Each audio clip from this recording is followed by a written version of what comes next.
Amigo y amiga que me escuchas, te damos la bienvenida nuevamente a Púlpito Reformado, la voz de la Reforma Protestante en Puerto Rico, la voz oficial de la Iglesia Presbiteriana Reformada en San Juan. Te habla el reverendo Carlos Cruz Moya y te invitamos a que te quedes con nosotros en la próxima hora para que escuches palabra de Dios, la palabra que no se equivoca, la palabra que no vuelve atrás vacía, esa palabra que como espada de dos filos penetra hasta lo más profundo del corazón del hombre y la mujer. En esta hermosa noche en San Juan de Puerto Rico vamos a tener el tema Tradiciones navideñas en la iglesia antigua y nuevos detalles. En esta noche me acompaña el diácono Ángel Carrasquillo. Buenas noches, mucha felicidad. Estamos acercándonos a la quinta vela del Adviento. Así mismo, vamos mañana a prender la tercera vela. Ajá. Y ya nos acercamos al día de Navidad, donde se prende la quinta vela de Adviento y proclamamos al mundo que Dios se hizo hombre en el vientre virgen de María. El tema de esta noche, tradiciones navideñas en la iglesia antigua, nuevos detalles. Buscamos la palabra de Dios, hermanos, en esta noche. Le pedimos que busquen Juan, capítulo 10. Va a notar que son dos versículos como que no están muy relacionados, pero están relacionados. Juan, capítulo 10, versículos del 22 al 23. Busquen su Biblia, hermanos. Evangelio según San Juan, capítulo 10, versículos del 22 al 23. Dice así la palabra del Señor. Celebrábase en Jerusalén la fiesta de la dedicación. Era invierno y Jesús andaba en el templo por el pórtico de Salomón. Muy bien. Este programa que vamos a hacer esta noche se había hecho, yo creo que todos los años lo hacemos. Repetimos estos datos históricos, esta discusión. Pero en el calor de estas discusiones sobre la Navidad, hemos encontrado nuevos detalles históricos importantes que tenemos que tener presente. Número uno, para aquellos que no celebran la Navidad, ¿verdad? Que no le interesa celebrarla, ese es su derecho. Es sorprendente, ¿verdad?, la extensión de la celebración del nacimiento de Cristo. Solamente grupos de tendencia marginal y ciertos fundamentalistas, al mismo tiempo, hermanos que no creen que debe ser una festividad dentro del calendario de la iglesia. Empecemos con el 25 de diciembre. La fecha que se habla del nacimiento de Cristo. Es la fecha tradicional en todo el occidente del nacimiento de Jesús. Un teólogo reformado, Hendrickson, dice en su comentario a Lucas que ha habido personas en la historia de la iglesia que han apoyado la fecha del 25 de diciembre. Hipólito, que fue discípulo de Ireneo, que fue el historiador de los primeros 3 siglos de la iglesia, expone esa fecha, pero su cálculo es parte de una costumbre que apareció en la iglesia antigua para tratar de definir el día del nacimiento de Cristo. Para el año 243 después de Cristo, se propuso la fecha del 28 de marzo. El autor, que originalmente se creía que era Cipriano y posteriormente se descartó, calculó la fecha basándose en Génesis, en el pasaje que dice que Dios separó las tinieblas de la luz. Para él esto indicaba que la luz y las tinieblas tenían la misma duración.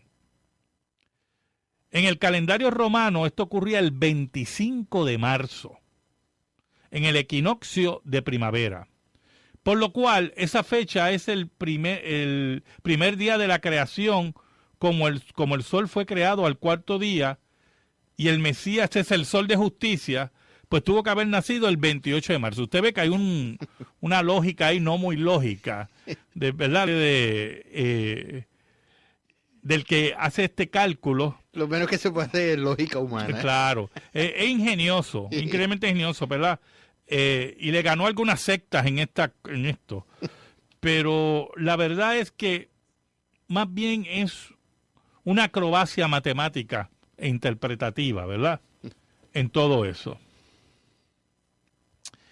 La evidencia histórica nos indica que, ¿verdad?, decir que los cristianos en los primeros 3 siglos establecieron el 25 de diciembre, pero la verdad es que no hay una evidencia fuerte ahora. Y esto es muy importante. Esto es muy importante. Hemos encontrado unos datos históricos en el libro Impacto Demoledor de Alvin Schmidt. El subtítulo es ¿Cómo el cristianismo ha transformado la civilización? En ese libro hay un dato muy importante y es el siguiente. Él dice que frecuentemente se oye decir que el día de Navidad, como el domingo es un día santo que se desarrolló a partir del culto pagano del mitraísmo, que era, ¿verdad?, un culto pagano. Esto es para la fecha del 25 de diciembre. Ahora, esa fecha, el 25 de diciembre, procede del edicto del emperador Aureliano en el año 274. Y es importante que usted oiga esa fecha. Estamos en el siglo III, 274, y el emperador Aureliano emitió un edicto para que hubiera una celebración del culto al mitraísmo el 25 de diciembre. En esa fecha se estableció el nacimiento del sol invencible, según el emperador. Y en ese día se dedicó un nuevo templo al dios Sol, cerca del mausoleo de Augusto. Escuche bien, esto es bien interesante.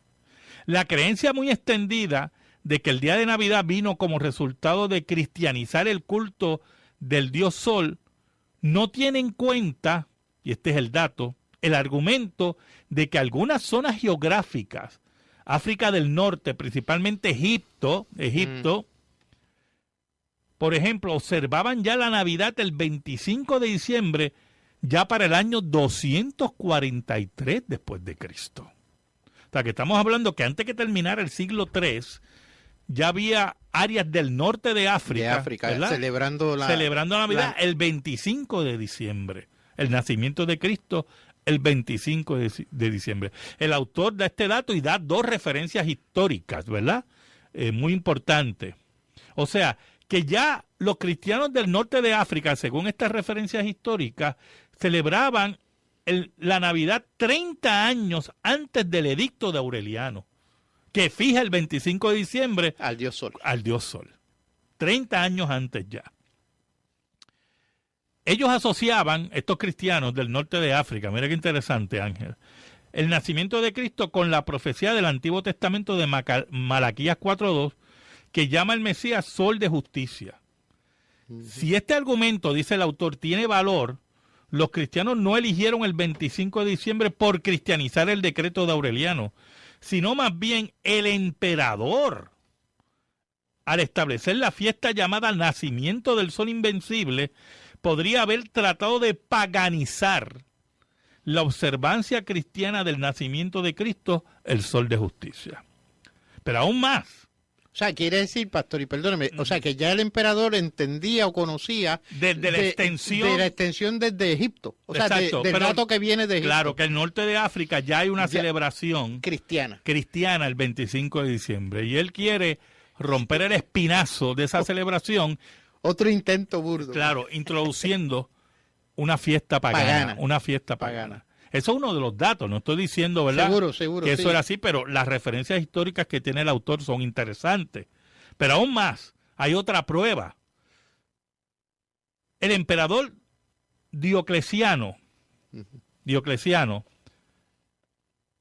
que fue emperador a finales del siglo III y fue el emperador de la gran persecución del 293 al 305, mire qué interesante, reforzó el edicto de Aureliano con el fin de expurgar al cristianismo. Mira qué interesante. O sea, este emperador se da cuenta de la importancia de la fecha del 25 de diciembre para los cristianos y refuerza el edicto de su anterior, el anterior emperador Aureliano. O sea, que si la fecha no tuviera esa importancia, los emperadores no estuvieran detrás de ella, persiguiendo destruir esa fecha.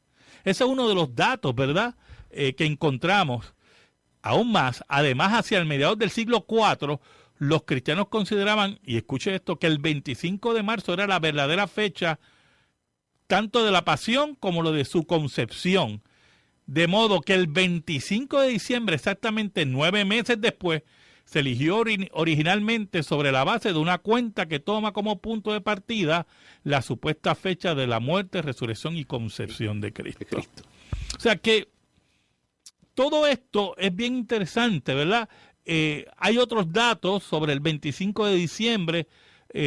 Aparentemente se establece para otros historiadores entre el año 325 y el 354 en la Iglesia Occidental, y que ya desde el 336, estamos a mediados del siglo IV, tenemos evidencia que se celebraba el aniversario de Cristo, y posiblemente antes bajo el emperador Constantino.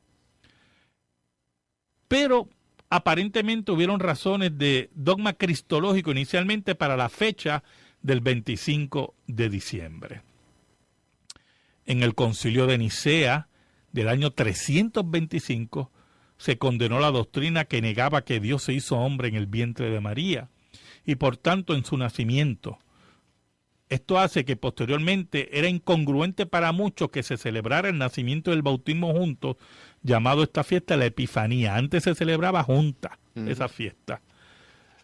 ¿Qué pasa? Posteriormente la Iglesia Occidental, que es la que nosotros pertenecemos, separó la fecha del nacimiento, 25 de diciembre, y Epifanía el 6 de enero. 6 de enero. El 6 de enero, que es la revelación a los gentiles. Los cristianos en Oriente celebraban el nacimiento y el bautismo el 6 de enero. Todavía lo hacen así, los cristianos orientales, ¿verdad? Ahora, el culto a Mitra era muy fuerte, con mucha pomposidad, seguido por los emperadores romanos y los soldados del imperio. El mismo fue un culto que le hizo frente al cristianismo en el siglo III, con los datos que hemos dicho anteriormente, ¿verdad? De los edictos de los emperadores. Lo que pasa es que nosotros vivimos una sociedad cristianizada y no entendemos lo que es terrible vivir en una sociedad paganizada y cómo el cristianismo tenía que destruir el folclore, la cultura, para introducir todo su mensaje. Por lo tanto, la Iglesia en Roma se preocupa de oponerse al culto pagano, celebrando su propia fiesta de la luz, la fiesta del nacimiento de Cristo, el sol de justicia. Ambrosio, en uno de sus sermones, ataca la fiesta pagana proclamando que Cristo es nuestro sol. Agustín, hablando el 25 de diciembre, exhorta a los cristianos a no adorar ya este día el sol, como hacen los paganos, decía Agustín, sino a aquel que lo ha creado, que es Cristo, que creó el sol.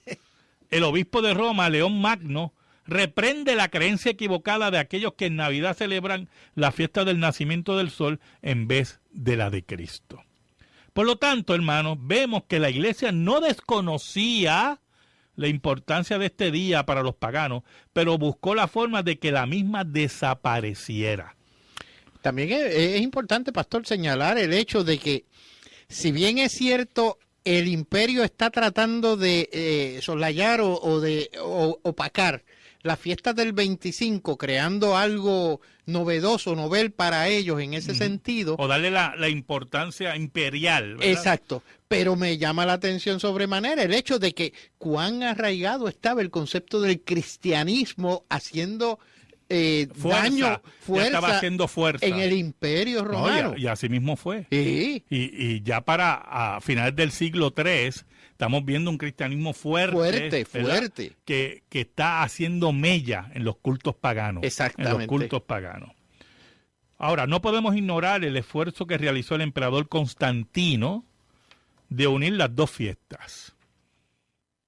Un teólogo europeo, Oscar Cullmann, afirma, y tengo que estar de acuerdo con él, que el emperador más que cristiano era un sincretista. Buscaba, ¿verdad?, unir las dos fiestas. Unir las dos fiestas.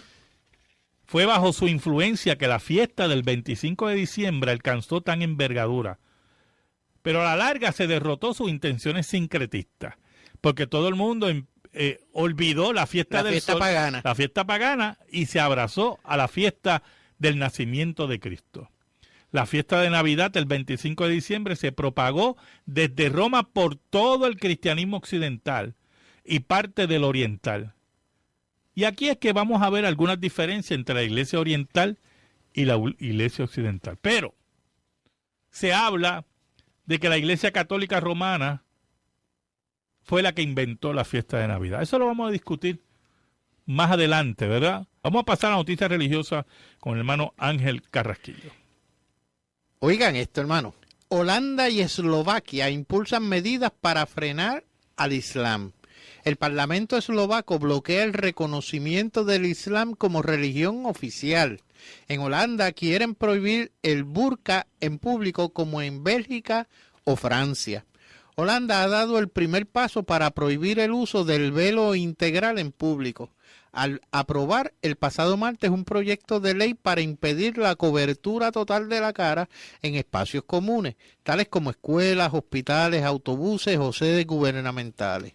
El gobierno liberal de Mark Rutte es el que ha llevado la propuesta que ha sido aprobada y debe conseguir ahora el respaldo del Senado. Según el gobierno, la medida no ataca el derecho a que cada persona vista como quiera, sino que esta libertad se ve limitada cuando debe garantizar la seguridad. Se calcula que en Holanda son 400 las mujeres que utilizan el hijab o el burka de forma habitual y otras 500 que lo hacen de manera ocasional. En caso de desobedecer la ley, el infractor podría ser multado con hasta 400 euros. Otros países en Europa han tomado anteriormente medidas similares. Francia y Bélgica prohibieron el uso del burka en espacios públicos, medida que fue refrendada por el Tribunal Europeo de Derechos Humanos.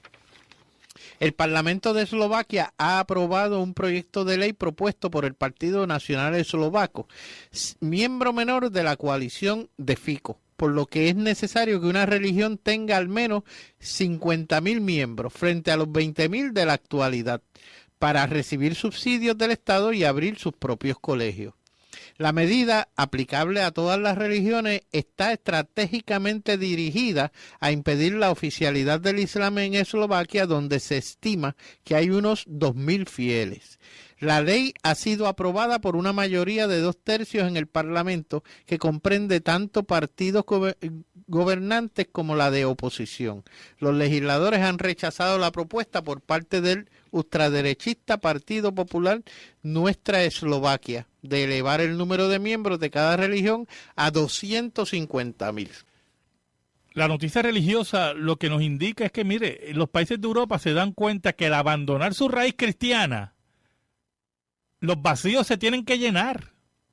Y el Islam está haciendo un avance en Europa que a ellos les preocupa, porque destruye la raíz que ellos mismos han rechazado, exacto, que es la raíz cristiana. Y de hecho, hay un dato, pastor.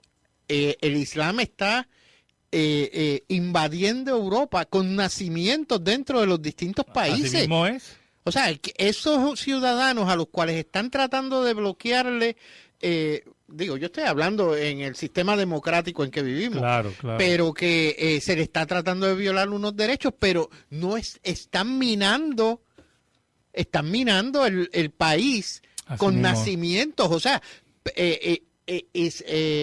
generaciones de Islam naciendo dentro de los países. ¿Por qué? Porque como esos países se han olvidado de sus raíces cristianas, claro, se han olvidado de un montón de llenos cosas. De aborto, en contra del matrimonio bíblico. Pues mire, ahora los países vacíos. Esas son las consecuencias. Y ahora y creen que con leyes se resuelve. Mire, no. Esto se resuelve volviendo a Dios. Amén. Volviendo al Dios de sus padres. Al Dios de sus padres. Así que se resuelve eso. Pasamos a la sección de la pregunta, pero la pregunta que hicieron pues ya se ha contestado, ¿verdad? Y vuelvo a repetir y vamos a resumir para seguir ahora el tema que si la Iglesia Católica Romana inventó la Navidad. Número 1, hay una tradición en relación al 25 de diciembre, unos datos históricos que nos dan a entender que ya en el norte de África, antes de la Iglesia Católica Romana. Sí, mucho antes de la Iglesia Católica Romana y antes que surgiera un énfasis en un culto pagano, ya los cristianos celebraban el nacimiento el 25 de diciembre en el norte de África. y que los emperadores buscaron exaltar el culto a Mitra, al dios Sol, el 25 de diciembre. Para opacar el 25 de diciembre cristiano. De los cristianos. Esa es una de las teorías históricas, que tiene unos datos históricos. La segunda es que bajo Constantino se buscó destruir el culto pagano a Mitra, mediante el énfasis el 25 de diciembre como nacimiento de Cristo. O sea, si buscamos, número uno, la primera teoría es que ya la iglesia tenía unos conceptos del nacimiento de Cristo para el 25 de diciembre, y la otra que se buscaba destruir el culto pagano en el Imperio Romano. Ahora, esta teoría de que la Iglesia Católica Romana inventó la Navidad. Mire, hay un detalle muy importante en los datos que hemos presentado. Partiría nuestra discusión de la siguiente pregunta: ¿fue la Iglesia Católica Romana la que creó la celebración de la Navidad? Aquí es que muchos se resbalan, ¿oyó? Sí, muchos, entre ellos protestantes, entre ellos muchos reformados también, se ciegan, ¿verdad? Y siguen cosas que no son correctas. Por ejemplo, los reformadores nos enseñaron que ellos no vinieron a fundar una nueva iglesia. Nosotros tenemos que tener eso claro. Los reformadores nos enseñaron, sino que venían a reformar a la única iglesia que ha existido, católica y apostólica, o sea, universal y fundada en la doctrina de los apóstoles. Católica y apostólica. Los reformadores estaban conscientes que romper la unidad de la iglesia era el camino expedito a convertirse en una secta. Ese fue el camino que recorrieron las sectas anabautistas en el siglo XVI, que quebraban la universalidad de la iglesia. Cuando Lutero fue llevado a la dieta de Worms, ¿verdad?, donde fue confrontado por el emperador, en este caso Carlos V, y la Iglesia Católica, él dijo estas declaraciones, hermanos: a menos que no esté convencido mediante el testimonio de las Escrituras o por razones evidentes, ya que no confío en el Papa ni en los concilios, ya que ya se ha demostrado que a menudo han errado contradiciéndose a sí mismos, dice Lutero. Y la pregunta es, ¿a qué concilio se refería Martín Lutero? En los primeros 4 y 5 iglesias, hermano, hubieron lo que se conoce los 7 concilios universales. ¿Por qué universales? Porque la iglesia de Oriente y la iglesia de Occidente estaban unidas, totalmente unidas. No eran iglesias separadas. Y por lo tanto, había una sola iglesia. Y las declaraciones de esos concilios es la fe universal, lo que nosotros llamamos la fe ortodoxa. Esos concilios definieron la doctrina de la Trinidad, definieron la doctrina del nacimiento virginal. Definieron las 2 naturalezas en Cristo. Y todos los cristianos verdaderos, los ortodoxos, aceptan los 7 concilios. Por lo tanto, Lutero no se refería a esos primeros 7 concilios, porque estos se dieron en el marco de la unidad del cristianismo. Y no significa que no hubo tumultos en esos concilios, ¿oyó? Pero en ese calor surgió la verdadera doctrina.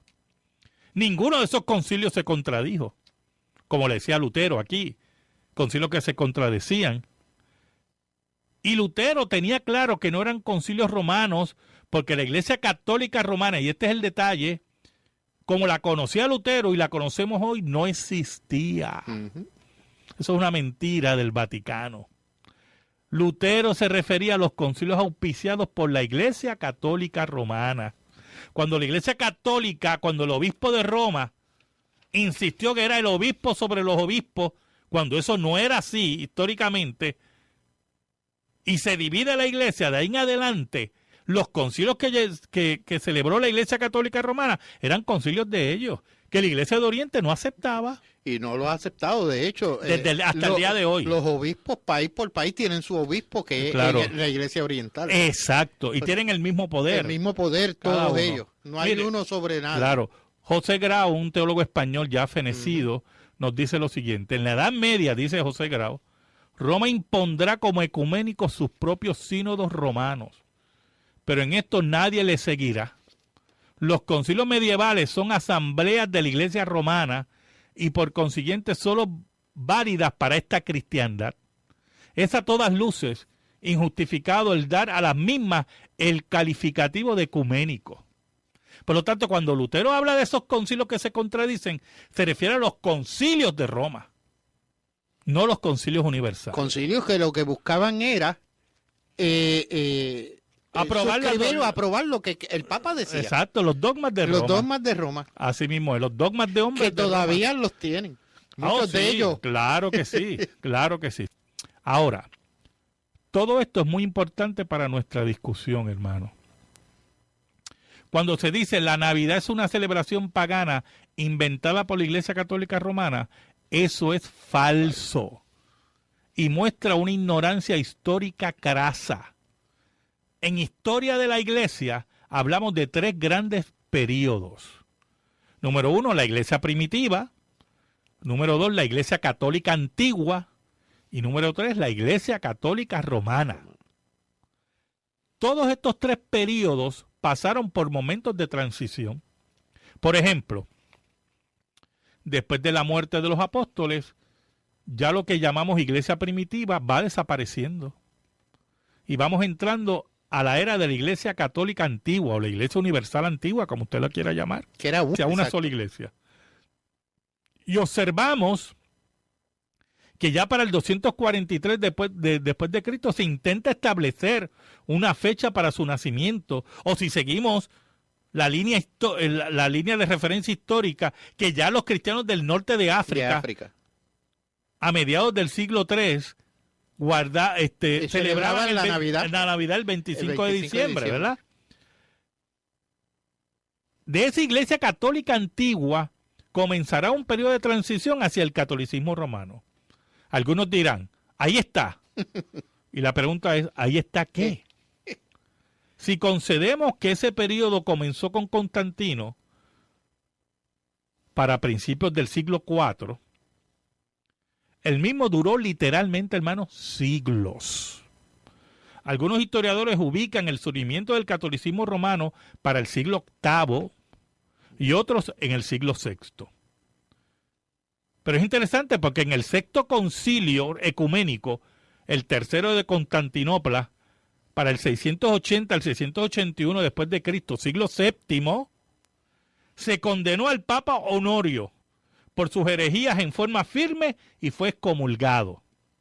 Por lo tanto, en el siglo VII no existía esa iglesia católica romana que tanto pregona la misma sede vaticana, porque se condenó un papa. Exacto. En el siglo VII. O sea, el obispo de Roma. Pero sí ya había un proceso de transición, porque es normal. Por lo tanto, a la luz de la evidencia histórica, la Iglesia Católica Romana nada tiene que ver con la celebración del evento que llamamos Navidad. Porque cuando surge la fiesta, que surge, y si aceptamos que surgió en el siglo IV, no vamos a aceptar la otra historia, que fue a mediados del siglo III, en el norte de África. Vamos a descartarla. Si aceptamos la que surgió en el siglo IV, donde todavía existe la unidad de todo el cristianismo y no existe el catolicismo romano como lo conocemos hoy, en ese siglo IV se siguen celebrando los concilios ecuménicos que todos aceptamos. Y si surgió la Navidad en ese periodo, pues mire, no existía la Iglesia Católica Romana. El concepto de por sí es universal. Claro, es universal. Es un error histórico. Grave decir que la Navidad surgió por la Iglesia Católica Romana, porque ese concepto de Iglesia Católica Romana no existía. Y el que diga lo contrario está aceptando lo que dice el Vaticano, que el primer papa fue Pedro y que por ahí siguió, que es un error y una mentira. Un error y una mentira. Tengo una pregunta aquí de la hermana Carmen Hernández. ¿Por qué la Iglesia Católica habla cosas negativas de Martín Lutero? Pero imagínense, hermana. Lutero le tocó la llaga a Roma. Y Roma lo quería matar y lo quería quemar.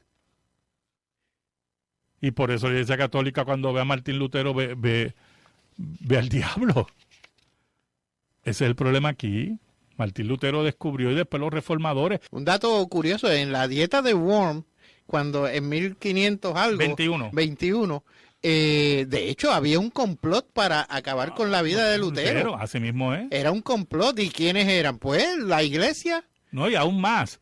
Después de la dieta de Worms se declaró a Lutero un hereje. Y un proscrito de la ley, que cualquiera lo podía matar. Cualquiera lo podía matar. Y eso le costó refugiarse. Olvídate. Una vida. 500 angustias. Muy bien. O sea, que la iglesia estaba movida a acabar con Lutero. Así mismo. Por lo que usted dice, pastor, le estaba tocando la llaga. Le estaba tocando la llaga. ¿Y de qué manera? Pero vamos a hablar de los reformadores en relación a la Navidad. Un argumento muy difundido es la posición de los reformadores, especialmente Juan Calvino. Se dice que Juan Calvino condenó la Navidad como una intromisión pagana. Vamos a conceder que eso fue. Mire, vamos a conceder que Juan Calvino condenó la Navidad. Vamos a conceder y así. No discutimos. La pregunta es, ¿y? Calvino, número uno, no era infalible. Y se lo dice un reformado. Calvinista. Calvino no era infalible. Pero para aquellos, ¿verdad?, que puede haber algún calvinista que esté convulsionando, yo pregunto, ¿ustedes conocen, los radioyentes, conocen la opinión de Calvino, Lutero y Zwinglio sobre la Virgen María? Pero hablemos de Calvino, ¿la conocen? Porque yo le adelanto que a muchos no le va a gustar. Todos, Zwinglio, Calvino y Lutero, todos estaban equivocados. Todos siguieron a Roma. Porque todos creían que María no tuvo más hijos después de Cristo. Y si usted lee a Zwinglio creía en la virginidad perpetua de María.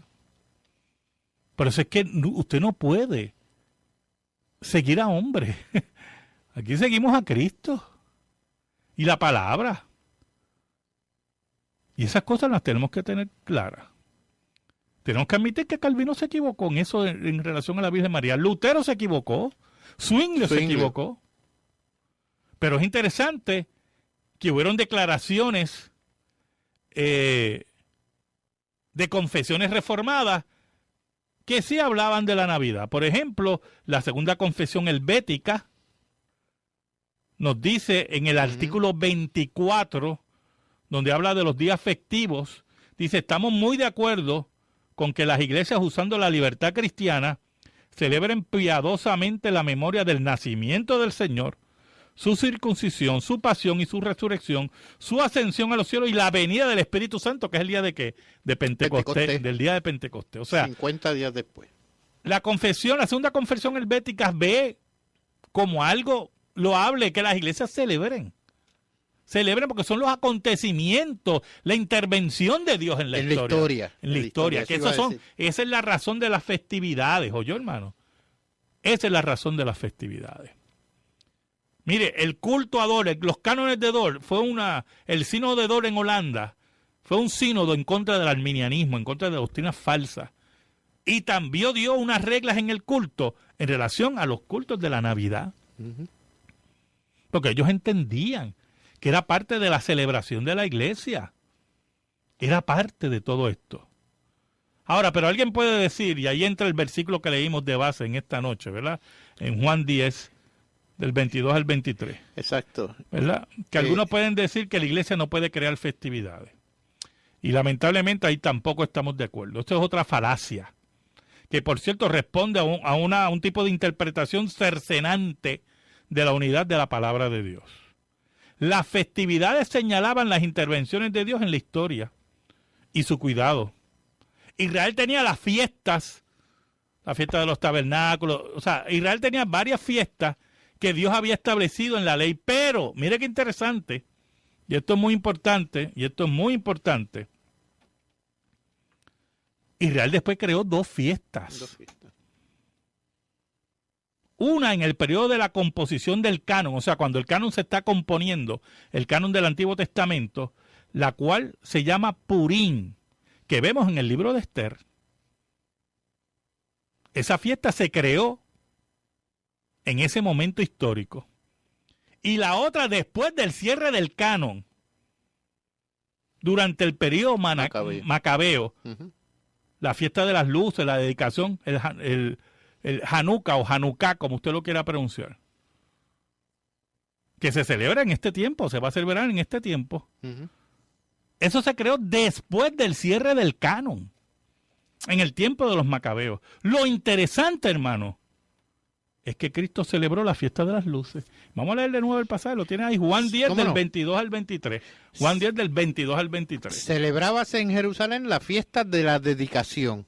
Era invierno y Jesús andaba en el templo por el pórtico de Salomón. Allí estaba Jesús en el templo porque estaba celebrándose esa fiesta. La fiesta de la y él estaba presente. Así como iba a la sinagoga los sábados porque él guardaba el sábado, allí estaba presente. ¿Oyó? Por lo tanto, Cristo con su presencia ratifica esta segunda fiesta. Exactamente. Creada por Israel. Creada por Israel. Lo interesante es que Cristo celebró esta fiesta. Allí estaba presente, celebrando las intervenciones de Dios en la historia. La iglesia, escuche bien, que es el nuevo Israel, no puede tampoco crear sus propias fiestas celebrando acontecimientos como la encarnación de Dios. El evento más increíble. Dios se hizo hombre. Dios. Acontecimiento que hizo que los cielos retumbaran de gozo. Porque por eso es que la fiesta de Navidad es tan de gozo, hermano. Porque Dios se hizo hombre. Porque lo vemos en Lucas 2, del 8 al 20. Léalo en su casa. Los cielos, los ángeles se aparecen. Gloria a Dios en las alturas. Paz en la tierra y buena voluntad para con los hombres, dice la Biblia. Y les doy nuevas de gran gozo, dicen los ángeles. De gran gozo. Porque ha nacido en la ciudad de Belén un Salvador, que es Cristo Jesús. Por eso es que las Navidades representa el gozo, la intervención de Dios en la historia, el Dios encarnado. El Dios encarnado. Es la forma por la cual la iglesia utilizó para derrotar el paganismo. Una de las muchas cosas que utilizó para derrotar el paganismo. Sinceramente, hermano, yo a la luz de todo, y otras cosas, ¿verdad? El tema es más largo, no nos da el tiempo, ¿verdad? Pero sí, lo que queremos estar claro es lo siguiente. Nosotros consideramos que celebrar la Navidad fue un acto acertado de la iglesia y una derrota dolorosa para el paganismo. Y que nosotros como cristianos no estamos llamados aquí a estar recordando a la gente, no, porque miren, nadie se acuerda de esa fiesta pagana. Y son muchos cristianos ignorantes de estos datos históricos que le quieren recordar a la gente el paganismo. Mire, al revés. Mire, nosotros no sabemos lo que es vivir en una sociedad pagana, ¿oyó? Los cristianos de los primeros 3 siglos, 4 siglos, lo supieron. Y lo sufrieron. Y lo sufrieron. Y lo sufrieron. Y muchas de las libertades que nosotros disfrutamos hoy fue por la Reforma Protestante. Y si nosotros no entendemos eso y no ahogamos esas mentiras, el paganismo va a volver de nuevo.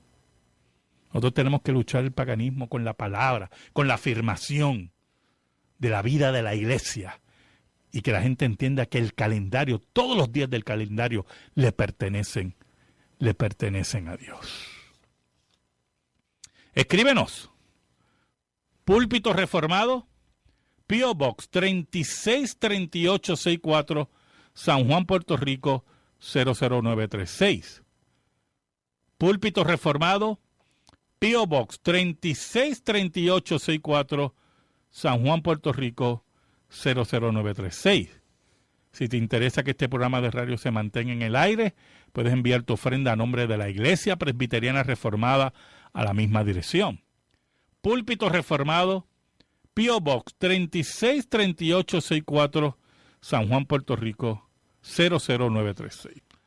Hermanos, en esta noche le pedimos al Señor, a ti, amigo y amiga que nos escucha, que el Señor te bendiga. El próximo sábado, por WBMJ San Juan 1190, WCGB Juanadía 1060, escucharás Púlpito Reformado. Que Dios te bendiga, que Dios bendiga a tu familia en esta hora. Dios te bendiga ricamente. Amén y amén. Amén.